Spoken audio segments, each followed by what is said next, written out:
નમસ્કાર વિદ્યાર્થી મિત્રો, હું શ્રેયસ વિદ્યાલયથી કિરણબેન. આજે આપણે ધોરણ 9 ગુજરાતી માધ્યમ વિષય સામાજિક વિજ્ઞાન વિષયાંક પ્રકરણ 4 ભારતની રાષ્ટ્રીય ચળવળો ભાગ 1, જેમાં વિદ્યાર્થી મિત્રો આપણે ભારતની રાષ્ટ્રીય ચળવળો વિશે વિસ્તૃત અભ્યાસ કરીશું. પ્રકરણ 4 ભારતની રાષ્ટ્રીય ચળવળો. વિદ્યાર્થી મિત્રો, જ્યારે અંગ્રેજો એટલે કે બ્રિટિશરો આપણા ભારતમાં વેપાર કરવા માટે આવી વસવાટ કર્યો એ સમયગાળા દરમિયાન તેઓ ભારતની રાજકીય પરિસ્થિતિથી પરિચિત થયા. એમણે જોયું કે ભારતની રાજકીય ખટપટો અને આંતરિક નબળાઈઓ છે, તો એનો લાભ ઉઠાવીને તેમણે બ્રિટિશ ઈસ્ટ ઇન્ડિયા કંપની દ્વારા ઈસવીસન 1757માં બંગાળમાં પગ પેસારો કર્યો. સૌપ્રથમ તેમણે બંગાળમાં વેપારી કોઠીઓ સ્થાપી અને એ રીતે બંગાળમાં પગ પેસારો કર્યો. ઈસવીસન 1857ના સંગ્રામ સુધીના 100 વર્ષના શાસનકાળ દરમિયાન ભારત પર પોતાનું આધિપત્ય જમાવી દીધું, પોતાનું આધિપત્ય સ્થાપિત કરી દીધું. તો આ રીતે તેમણે 1757માં સૌપ્રથમ બંગાળમાં પગ પેસારો કર્યો અને 1857 સુધીના 100 વર્ષના સમયગાળા દરમિયાન તેમણે ભારત પર પોતાનું આધિપત્ય સ્થાપિત કર્યું. અંગ્રેજોએ પોતાનું આધિપત્ય જળવાઈ રહે તે માટે દેશમાં મજબૂત વહીવટી માળખાનો ધીરે ધીરે વિકાસ કર્યો. પોતાનું આધિપત્ય જળવાઈ રહે એ માટે તેમણે વહીવટી માળખાને મજબૂત બનાવવા માટે પ્રયાસ કર્યો. અંગ્રેજોએ સ્થાપેલા વહીવટી માળખા દ્વારા દેશમાં સમાન કાયદા, સમાન વહીવટ અને બ્રિટિશ પ્રણાલિકા અનુસારનું ન્યાયતંત્ર અમલમાં આવ્યું.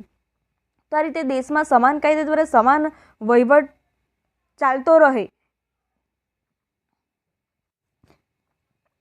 બ્રિટિશ પ્રણાલિકા અનુસારનું ન્યાયતંત્ર અમલમાં આવ્યું હતું. આમ છતાં ભારતમાં રહેનારા અંગ્રેજોએ ઇંગ્લેન્ડને વધુ લાભ થાય તેવા કાયદા અને વહીવટની સ્થાપના કરી. તો આ રીતે આપણા ભારતમાં જે અંગ્રેજો વસવાટ કરતા હતા તેમણે ઇંગ્લેન્ડને વધુમાં વધુ લાભ થાય એ પ્રકારના કાયદાઓ ઘડ્યા હતા અને વહીવટી માળખાની રચના કરી હતી. અંગ્રેજોએ ભારતના ભોગે ઇંગ્લેન્ડને સમૃદ્ધ બનાવીને ભારતનું સૌથી વધુ આર્થિક શોષણ કર્યું હતું. તો આ રીતે ભારતનો જે કાચો માલ છે તે ખૂબ જ ઓછા ભાવે ખરીદીને તે ઇંગ્લેન્ડ લઈ જવામાં આવતો હતો, જ્યારે ઇંગ્લેન્ડથી તૈયાર થયેલો માલ આપણા ભારતમાં ખૂબ જ ઊંચા ભાવે વેચાણ કરવામાં આવતું હતું. તો આ રીતે આપણા ભારતમાં વસવાટ કરીને અંગ્રેજોએ આપણું આર્થિક શોષણ કર્યું હતું. 1857નો સંગ્રામ. તો 1857ના સંગ્રામના મુખ્ય કારણો કયા કયા હતા?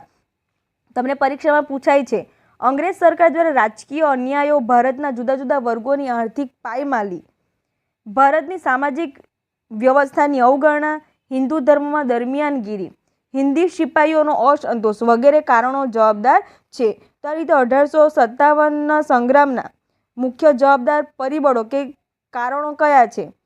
તો કે રાજકીય અસંતોષ, આર્થિક શોષણ, સામાજિક અને ધાર્મિક પરિબળો, લશ્કરી પરિબળ તેમજ તત્કાલિક પરિબળ, જેમાં એનફિલ્ડ રાઇફલને લશ્કરમાં દાખલ કરવાની નીતિ પણ જવાબદાર હતી. સંગ્રામનો પ્રથમ શહીદ મંગલ પાંડે હતો. આ તમને શોર્ટ ક્વેશ્ચનમાં પૂછાઈ શકે છે. સંગ્રામનો પ્રથમ શહીદ કોણ હતા? મંગલ પાંડે.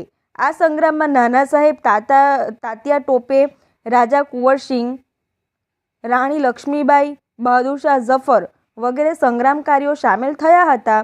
1857ના સંગ્રામના ઘણા પરિણામો અને અસરો ઊભી થઈ, જેમાં ભારતમાં કંપની શાસનનો અંત અને બ્રિટિશ તાજના શાસનની શરૂઆત, રાણી વિક્ટોરિયાનો ઢંઢેરો, વહીવટી, લશ્કરી, સામાજિક, ધાર્મિક નીતિમાં બદલાવ વગેરેનો સમાવેશ કરી શકાય છે.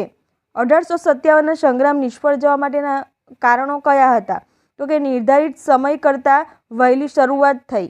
જે 1857નો સંગ્રામ હતો તો કે એની ખરેખર જે સમયે શરૂઆત થવી જોઈએ તેના કરતાં વહેલી શરૂઆત થઈ ચૂકી હતી. કેન્દ્રીય નેતાગીરીની ઉણપ, અપૂરતા અને પછાત શસ્ત્રો, સંગ્રામકારીઓમાં રાષ્ટ્રીય ભાવના કરતાં પોતાના અંગત સ્વાર્થને વધુ પ્રાધાન્ય, યોગ્ય અને સંગઠિત નેતૃત્વ શક્તિનો પણ અભાવ વગેરે જેવા કારણો જવાબદાર હતા. તો વિદ્યાર્થી મિત્રો, અહીં તમારે યાદ રાખવા જેવી બાબત કે સૌથી મહત્ત્વનું કારણ તો કે ભારતીય સૈનિકોનો અસંતોષ, ભારતીય લશ્કરમાં દાખલ કરાયેલ એનફિલ્ડ નામની રાઇફલ 1857ના સંગ્રામનું તત્કાલિક કારણ હતું.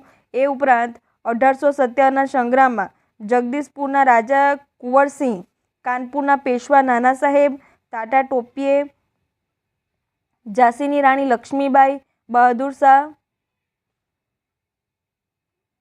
મુઘલ બાદશાહ બહાદુર શાહ, અવધના નવાબ બેગમ હજરત મહાલ વગેરેએ ખૂબ જ મહત્ત્વનો ભાગ ભજવ્યો હતો. તો આ રીતે કંપની શાસનનો અંત આવ્યો. ભારતમાં બ્રિટિશ તાજનું શાસન સ્થપાયું.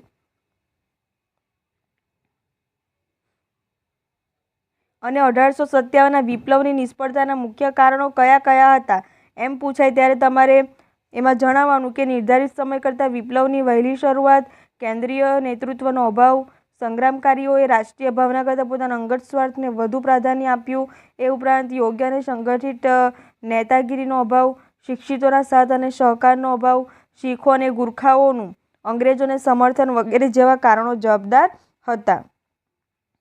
ત્યારબાદ બહિષ્કાર અને સ્વદેશી ચળવળ. તો કે બહિષ્કાર અને સ્વદેશી ચળવળ શરૂ થઈ હતી. ઈસવીસન 1905માં વાઇસરોય કર્ઝને બંગાળ પ્રાંતનો વહીવટ કાર્યક્ષમ બનાવવાના બહાના હેઠળ બંગાળના ભાગલા પાડ્યા. ભારતની રાષ્ટ્રીય ચળવળોમાં એ એક મહત્વનો બનાવ હતો. બંગભંગના આંદોલન 1905ની સાથે સાથે બહિષ્કાર અને સ્વદેશી ચળવળનો અંગ્રેજોની કૂટનીતિના પરિણામરૂપ ભાગલા પાડો અને રાજ કરોની નીતિને લીધે. તો આ રીતે અંગ્રેજોની નીતિ હતી કે ભાગલા પાડો અને રાજ કરો. જે રાજવીઓ હતા તેમની વચ્ચે અંદરોઅંદર ભાગલા પાડે તે પ્રકારની નીતિ અપનાવવામાં આવી. બહિષ્કાર અને સ્વદેશી ચળવળને વેગ મળ્યો. તો આ પ્રકારની નીતિના પરિણામે જે વિદેશથી આવતી ચીજવસ્તુઓ છે તેનો બહિષ્કાર અને સ્વદેશી વસ્તુઓને અપનાવી એટલે કે સ્વદેશી વસ્તુઓને સ્વીકારવી એ ચળવળ શરૂ થઈ હતી. બ્રિટિશ શાસન સમયે બંગાળ એ સૌથી મોટો પ્રાંત હતો, જેમાં આજના બંગાળ, બિહાર અને ઓરિસ્સાનો સમાવેશ થાય છે. તો આ રીતે અંગ્રેજોના શાસન દરમિયાન જે બંગાળ પ્રાંત હતો તે સૌથી મોટો હતો અને તેમાં હિન્દુ અને મુસ્લિમ વસ્તી ખૂબ જ વધુ પ્રમાણમાં હતી. તો આ રીતે હિન્દુ અને મુસ્લિમોની એકતા ખૂબ જ વધુ પ્રમાણમાં જોવા મળતી હતી અને એ જોઈને આ રીતે અંગ્રેજોએ નીતિ અપનાવી હતી. ભારતના બીજા પ્રદેશો કરતાં બંગાળ એ રાષ્ટ્રીય ચેતનાનું કેન્દ્રબિંદુ હતું. રાષ્ટ્રીય ચળવળનો વેગ અને વિચાર બંગાળમાંથી જ મળતો હતો. વળી 1857ના સંગ્રામમાં હિન્દુ અને મુસ્લિમ એકસાથે અંગ્રેજો સામે લડ્યા હતા.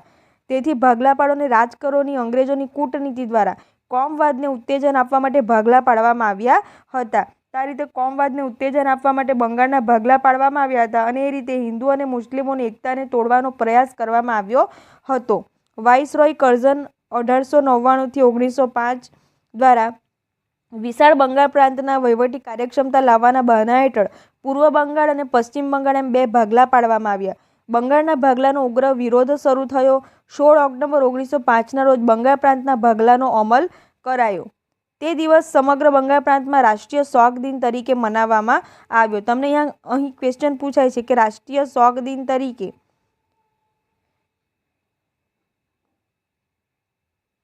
ક્યારે મનાવવામાં આવે છે? તો 16 ઓક્ટોબર 1905ના રોજ બંગાળના ભાગલા પાડવામાં આવ્યા અને તે દિનને રાષ્ટ્રીય શોક દિન તરીકે મનાવવામાં આવે છે. તે દિવસે તમામ વિદેશી માલના બહિષ્કારનું આંદોલન અને સ્વદેશી માલના ઉપયોગને ઉત્તેજન આપવાનું એલાન પણ થયું હતું. બંગાળી પ્રજા જ માત્ર નહીં પરંતુ ભારતના અન્ય લોકો પર પણ તેનો પ્રભાવ પડ્યો હતો અને ભારતના અન્ય લોકો પણ માનવા લાગ્યા હતા કે હિન્દમાં રાષ્ટ્રવાદનો જુવાળ જે જોરશોરથી શરૂ થયો છે તેને રોકવા વિભાજન કરાયું છે. તે દિવસે સમગ્ર બંગાળમાં હિન્દુ અને મુસ્લિમો એકબીજાને હાથે રાખડી બાંધી સંગઠન શક્તિના દર્શન કરાવ્યા અને આ આંદોલનના મહત્વના 3 લક્ષણો હતા, જેમાં સ્વદેશી અપનાવવું, વિદેશી માલનો બહિષ્કાર કરવો, નંબર 3 રાષ્ટ્રીય શિક્ષણ અપનાવવું. તો આવા જે 3 મહત્વના આંદોલનના લક્ષણો હતા જેનાથી સૌથી મહત્વનો ફાયદો કે જે વિદેશી માલનો બહિષ્કાર કરવાને પરિણામે ઇંગ્લેન્ડના વેપારને ખૂબ જ મોટો ફટકો પડ્યો. એ ઉપરાંત આપણા જે સ્વદેશી માલને અપનાવવાથી ભારતને તેનો લાભ થયો. તો આ રીતે સ્વદેશી આંદોલનથી ભારતને ખૂબ જ લાભ થયો, જ્યારે વિદેશી માલના બહિષ્કારને પરિણામે ઇંગ્લેન્ડના વેપારને મોટો ફટકો પડ્યો. માન્ચેસ્ટરથી આવતું કાપડ બંધ થઈ ગયું. ઇંગ્લેન્ડથી આયાત થતા ખાંડ, બૂટ, સિગારેટ, તમાકુ વગેરેની આયાતો પણ ઘટી અને ભારતમાં બનેલા કાપડનું વેચાણ વધ્યું. તો આ રીતે સ્વદેશી માલ બનાવવાના કારખાનાઓ શરૂ થયા. બંગાળ ઉપરાંત હિંદના અન્ય પ્રદેશો પંજાબ, ઉત્તર પ્રદેશ, મધ્યપ્રદેશ, મુંબઈ અને મદ્રાસ વગેરે પ્રાંતોમાં પણ લડતના પ્રત્યાઘાતો પડ્યા. તો આ રીતે સ્વદેશી ચીજવસ્તુ અપનાવવાથી અનેક કારખાના ઉદ્યોગોનો વિકાસ થયો અને તેનો લાભ ભારતને થયો. ગુજરાતમાં પણ સ્વદેશીની લડતનો પડઘો પડ્યો. આનો પડઘો બ્રિટિશ પાર્લામેન્ટમાં જબરજસ્ત પડ્યો અને પાર્લામેન્ટે પુનઃ વિચારણા કરીને માત્ર 6 વર્ષ બાદ એટલે કે ઈસવીસન 1911માં બંગાળના ભાગલા રદ કરવા પડ્યા. અને આ રીતે હિંદવાસીઓનો એક યાદગાર વિજય હતો, સંગઠન શક્તિનો વિજય હતો, હિન્દુ અને મુસ્લિમની એકતાનો વિજય હતો. અંગ્રેજ શાસન વિરુદ્ધ જાગૃત થયેલી નવી ચેતનાનો આ નોંધપાત્ર વિજય હતો. તો આ રીતે સૌપ્રથમ વિજય બંગભંગ આંદોલન દ્વારા પ્રાપ્ત થયો હતો, એટલે કે સ્વદેશી ચીજવસ્તુ અપનાવવી. એ રીતે બંગભંગ આંદોલન સફળ થયું હતું. ત્યારબાદ મુસ્લિમ લીગની સ્થાપના કરવામાં આવી. અંગ્રેજો ભાગલા પાડો અને રાજ કરોની નીતિ અપનાવી હિન્દુ અને મુસ્લિમ વચ્ચે વૈમનસ્ય ઊભું કરવા માંગતા હતા. તે સમયના વાઇસરોય લોર્ડ મિન્ટો અને હિન્દી વજીર મૌલેએ સાથે મળીને હિંદના રાષ્ટ્રવાદને કચડી નાખવા માટે યોજના કરી હતી. તો કે કોના દ્વારા યોજના બનાવવામાં આવી હતી? તો કે વાઇસરોય લોર્ડ મિન્ટો અને હિન્દી વજીર મૌલે દ્વારા આ પ્રકારની યોજના બનાવવામાં આવી હતી. હિંદના રાષ્ટ્રવાદની એકતાને તોડી પાડવા માટે આ પ્રકારની નીતિ અપનાવવામાં આવી હતી. રાષ્ટ્રની લડતની તાકાત વધી ગઈ ત્યારે અંગ્રેજોએ ઉપલા વર્ગના મુસ્લિમોની તરફદારી કરવાની શરૂઆત કરી. તો આ રીતે હિન્દુ અને મુસ્લિમની એકતાને તોડી શક્યા નહીં, એટલા માટે અંગ્રેજોએ પરસ્પર વૈમનસ્ય ઊભું કરવા માટે જે મુસ્લિમોનો ઉપલો વર્ગ, ઉચ્ચ વર્ગ છે તેની તરફદારી કરવા માંડી. અલગ મતાધિકાર અને અલગ મતદાર મંડળોની માંગણી કરવા, એક મુસ્લિમ સંગઠનની રચના કરવા, મુસ્લિમોના એક જૂથને સમજાવવામાં અંગ્રેજો સફળ રહ્યા. તો આ રીતે અંગ્રેજોને સફળતા પ્રાપ્ત થઈ અને એ દ્વારા તેમણે મુસ્લિમ લીગની સ્થાપના ઈસવીસન 1906માં કરી હતી. તો આ પ્રમાણે મુસ્લિમ લીગની સ્થાપના થઈ 1906માં. આ સંસ્થાની સ્થાપનામાં મુસ્લિમોના ધાર્મિક વડા આગા ખાન, ઢાકાના નામ સલીમુલ્લાહ ખાન, વાઇસરોય મિન્ટો અને તેના ખાનગી મંત્રી ડનલોપ સ્મિથે મહત્વની ભૂમિકા ભજવી હતી. મુસ્લિમો કોંગ્રેસના વાર્ષિક અધિવેશનમાં હાજર ન રહે તે માટે કોંગ્રેસના અધિવેશનના દિવસોએ જ મુસ્લિમ લીગનું વાર્ષિક અધિવેશન ગોઠવવામાં આવતું. અને આમ અલગ પ્રતિનિધિત્વની માંગણી મુસ્લિમોની નહીં પરંતુ અંગ્રેજોની નીતિની જ નીપજ હતી. તો આ રીતે અલગ પ્રતિનિધિત્વની માંગણી મેઇન મુસ્લિમોની નહીં પરંતુ અંગ્રેજોની તે પ્રકારની નીતિ હતી અને મિન્ટોએ જ મુસ્લિમોને સહયોગી બનાવવાની નીતિની શરૂઆત કરી. તેથી મિન્ટોએ તેમના કેટલાક લેખકો મુસ્લિમ કોમવાદના પિતા પણ કહે છે. તો આ રીતે મિન્ટોને મુસ્લિમ કોમવાદના પિતા તરીકે ઓળખવામાં આવે છે. એક ઇતિહાસકાર તો ત્યાં સુધી લખે છે કે પાકિસ્તાનના શાહજાદ સર્જક મોહમ્મદ અલી ઝીણા કે રહીમતુલ્લાહ નહીં પરંતુ લોર્ડ મિન્ટો જ હતા, કારણ કે આના મૂળમાં જે લોર્ડ મિન્ટો હતા તેમની જ નીતિ કામ કરી ગઈ હતી. ત્યારથી જ હિન્દુ મુસ્લિમ સંઘર્ષ વધ્યો અને છેવટે હિંદના ભાગલામાં પરિણમ્યો. ઉગ્ર ક્રાંતિકારી ચળવળનો ઉદ્ભવ અને વિકાસ. વિદ્યાર્થી મિત્રો, ઉગ્ર ક્રાંતિકારી ચળવળનો ઉદ્ભવ કઈ રીતે થયો? તો કે બંગભંગ આંદોલન ઈસવીસન 1907માં સુરતમાં ભરાયેલ કોંગ્રેસ મહાસભાના અધિવેશનમાં કોંગ્રેસના જહાલ અને મવાડ એમ 2 ભાગલા પડ્યા. એ ઉપરાંત કોંગ્રેસની માત્ર ઠરાવો, વિનંતીઓ અને આજીજી કરવાની પદ્ધતિનો પ્રબળ વિરોધ થયો વગેરે સંજોગોને પરિણામે ભારતમાં ઉગ્ર ક્રાંતિકારી ચળવળનો ઉદ્ભવ થયો. લાલા લજપતરાય, બાળ ગંગાધર ટિળક અને બિપિનચંદ્ર પાલ એટલે કે લાલ, બાલ અને પાલની આ ત્રિપુટીએ જહાલવાદી નીતિ અપનાવી. તેનાથી કોંગ્રેસ સહિતના હિંદના યુવા કાર્યક્રમોમાં નવજાગૃતિ આવી. લોકમાન્ય ટિળકે ઉગ્ર ભાષામાં જાહેર કર્યું. શું જાહેર કર્યું? તો કે સ્વરાજ મારો જન્મસિદ્ધ હક છે અને હું તેને લઈને જ જંપીશ. તેમનું આ વચન આઝાદીના ક્રાંતિકારી લડવૈયાઓનો મંત્ર બની ગયો. ઉદારવાદી અને ઉગ્રવાદી એટલે કે મવાળવાદી અને જહાલવાદી વિચારધારાવાળા નેતાઓ પોતાના ઉદ્દેશો સિદ્ધ કરવામાં નિષ્ફળ ગયા ત્યારે ક્રાંતિકારીઓએ વિદેશી શાસનમાંથી ભારતને કોઈપણ ભોગે અને કોઈપણ રીતે આઝાદ કરવા ઈચ્છતા હતા. તેઓ માતૃભૂમિની આઝાદી માટે હસ્તે મુખે બલિદાનો આપવા પણ તૈયાર હતા અને જરાય ક્ષોભ કે સંકોચ રાખ્યા વિના અંગ્રેજોના પ્રાણ લેવાની તમન્ના તેઓ ધરાવતા હતા. તો આ રીતે ભારતમાં મહારાષ્ટ્ર, બંગાળ, બિહાર, ઓડિશા, પંજાબ, ગુજરાત, તમિલનાડુ, ઉત્તર પ્રદેશ, મધ્ય ભારત વગેરે પ્રાંતોમાં ક્રાંતિકારી પ્રવૃત્તિઓ પ્રસરી. ક્રાંતિકારીઓએ સ્થાપેલી મિત્ર મેળા, સોસાયટી, અભિનવ ભારત સમાજ, અનુશીલન સમિતિ, અંજુમન એ મુહિલ્લાને વતન, ઇન્ડિયન પેટ્રોટ્સ એસોસિએશન, પાછળથી ભારત માતા વગેરે સંસ્થાઓએ ઉગ્ર ક્રાંતિકારી પ્રવૃત્તિઓને વેગ આપ્યો. તો આ રીતે ઉગ્ર ક્રાંતિકારીઓએ આ પ્રકારની જે પ્રવૃત્તિ છે તેમને વેગ આપ્યો હતો. ક્રાંતિકારી પ્રવૃત્તિઓના પ્રથમ તબક્કામાં સંધ્યા, યુગાંતર, નવશક્તિ, વંદે માતરમ, કેસરી, મરાઠા વગેરે જેવા વર્તમાનપત્રો અને સામાયિકોએ સતત ઉત્તેજન આપ્યું અને આ તબક્કા દરમિયાન બનેલા બનાવોમાં અલીપુર હત્યાકાંડમાં 34 જેટલા ક્રાંતિકારીઓ પર ચાલેલા કેસ, હાવડા હત્યાકાંડ અને ઢાકા હત્યાકાંડના અનેક ક્રાંતિકારીઓની થયેલી ધરપકડ, દિલ્હીમાં વાઇસરોય હાર્ડિંજ પર અને 13 નવેમ્બર 1909ના રોજ અમદાવાદમાં વાઇસરોય મિન્ટો પર બોમ્બ ફેંકી તેમની હત્યા કરવા માટે થયેલા પ્રયાસો વગેરે મુખ્ય હતા.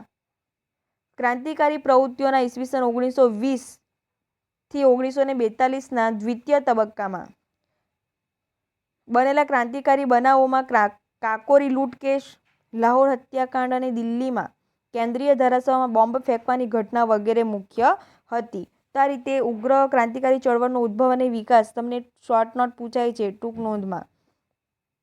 ત્યારબાદ ગુજરાતમાં ઉગ્ર ક્રાંતિકારી ચળવળ. ગુજરાતમાં ઉગ્ર ક્રાંતિકારી ચળવળ વિશે આપણે માહિતી મેળવીશું. ગુજરાતમાં શસ્ત્ર ક્રાંતિની ભૂમિકા તૈયાર કરનાર સર્વપ્રથમ નેતા અરવિંદ ઘોષ હતા. પરંતુ તેઓ પડદા પાછળ જ હતા. અરવિંદ ઘોષના ભાઈ બારિન્દ્ર કુમાર ઘોષ હંમેશા આગળ રહેતા. ઈસવીસન 1902માં બારિન્દ્ર કુમાર ગુજરાત આવ્યા અને દક્ષિણ ભાગને ખૂંદી વળ્યા. અહીં તેમને છોટુભાઈ અને અંબુભાઈ પુરાણી જેવા સશક્ત સાથીઓ મળી ગયા. નર્મદા કાંઠે સાકરિયા સ્વામી પણ મળ્યા. આ સ્વામી 1857ના સંગ્રામ સમયે ઝાંસીની રાણી સાથે હતા. બારિન્દ્ર કુમારે વડોદરા, ચરોતરનો પ્રદેશ એટલે કે ખેડા, અમદાવાદ, મહેસાણા એમ દરેક સ્થળે મધ્યમ વર્ગના યુવાનોને ક્રાંતિનો રંગ લગાડ્યો, એમને માર્ગદર્શન આપ્યું. એ સંદર્ભે અમદાવાદમાં રામપુર દરવાજા બહાર વાઇસરોય મિન્ટોની બગી પર બોમ્બ નાખવાનો ક્રાંતિકારી બનાવ પણ બન્યો હતો. અરવિંદ ઘોષે ભવાની મંદિર નામના પુસ્તકમાં ક્રાંતિની યોજના આલેખેલી. તેનો ગુજરાતી ભાષામાં અનુવાદ પણ કરાયો. ઉપરાંત દક્ષિણા સામાયિકમાં તે છપાયેલું. ઉપરાંત ક્રાંતિની યોજનાનો વિચાર ફેલાવવા માટે દેશી વનસ્પતિ દવાઓ, નહાવાના સાબુ બનાવવાની રીત, કસરત, ગુલાબનો કિસ્સો, કાયદાનો સંગ્રહ વગેરે શીર્ષકોવાળી પુસ્તિકાઓ પ્રગટ કરાયેલી, જેથી અંગ્રેજોને ખબર ન પડે કે આ પુસ્તિકામાં બોમ્બ બનાવવાની રીતો પણ હતી. તો આ રીતે જે પુસ્તકો, જે સામાયિકો પ્રગટ થતા હતા તેમાં જે બોમ્બ બનાવવાની રીતો પણ આપવામાં આવી હતી. ચાણોદ કરનાળી પાસે ગંગનાથ વિદ્યાલયની સ્થાપના કરાઈ, જેમાં અંદરખાને ક્રાંતિકારી પ્રવૃત્તિઓ ચાલતી હતી. ગુજરાતના ઘણા યુવાનો ક્રાંતિકારી પ્રવૃત્તિઓમાં જોડાયા અને સરકારે તેમની સામે સખત પગલાં પણ ભર્યા, પરંતુ લડત ન અટકી. છેવટે સરકારને પણ લાગ્યું કે દમનચક્રથી શાસન નહીં ચાલે. તો આ રીતે ગુજરાતમાં પણ ક્રાંતિકારી આંદોલનની શરૂઆત થઈ ચૂકી હતી. જે રીતે સમગ્ર ભારતમાં ક્રાંતિકારી ચળવળ થઈ રહી હતી, એ જ પ્રકારે ભારતમાં પણ ક્રાંતિકારી ચળવળની શરૂઆત થઈ ચૂકી હતી, જેમાં મહત્વની ભૂમિકામાં અરવિંદ ઘોષ હતા. ત્યારબાદ વિદેશોમાં પણ ક્રાંતિકારી ચળવળો થઈ. તો કે ભારતને અંગ્રેજોના શાસનમાંથી મુક્તિ અપાવવા માટે વિદેશોમાં પણ ક્રાંતિકારી ચળવળની શરૂઆત થઈ હતી. ભારતમાં ઉદ્ભવેલી ઉગ્ર ક્રાંતિકારી પ્રવૃત્તિઓ ભારતની બહાર છેક England, Canada, America, Germany, France, Myanmar એટલે કે હાલનું Burma, Malaya, Singapore, Afghanistan, Russia વગેરે દેશોમાં પણ પ્રસાર પામી હતી. તો આ રીતે વિદેશોમાં પણ ક્રાંતિકારી પ્રવૃત્તિઓનો ફેલાવો થઈ ચૂક્યો હતો. વિદેશોમાં ક્રાંતિકારી પ્રવૃત્તિમાં સક્રિય ક્રાંતિકારો. વિદેશોમાં જે ક્રાંતિકારી પ્રવૃત્તિઓ થઈ એમાં સક્રિય રહેનારા ક્રાંતિકારો કયા કયા હતા? તો કે સૌપ્રથમ તો શ્યામજી કૃષ્ણ વર્મા, મદનલાલ ધીંગરા, વીર સાવરકર, લાલા હરદયાળ, ઉધમસિંહ, રાજા મહેન્દ્ર પ્રતાપ, મેડમ ભીખાઈજી કામા, સરદારસિંહ રાણા, મૌલાના અબ્દુલ્લા, મૌલાના બશીર, ચંપક રમણ પિલ્લાઈ, ડૉક્ટર મથુરસિંહ ખુદાબક્ષ જેવા ક્રાંતિકારીઓ સંકળાયેલા હતા. તો આ જે ક્રાંતિકારીઓ હતા તેમણે વિદેશોમાં ક્રાંતિકારી ચળવળમાં પોતાનો સક્રિય ફાળો આપ્યો હતો.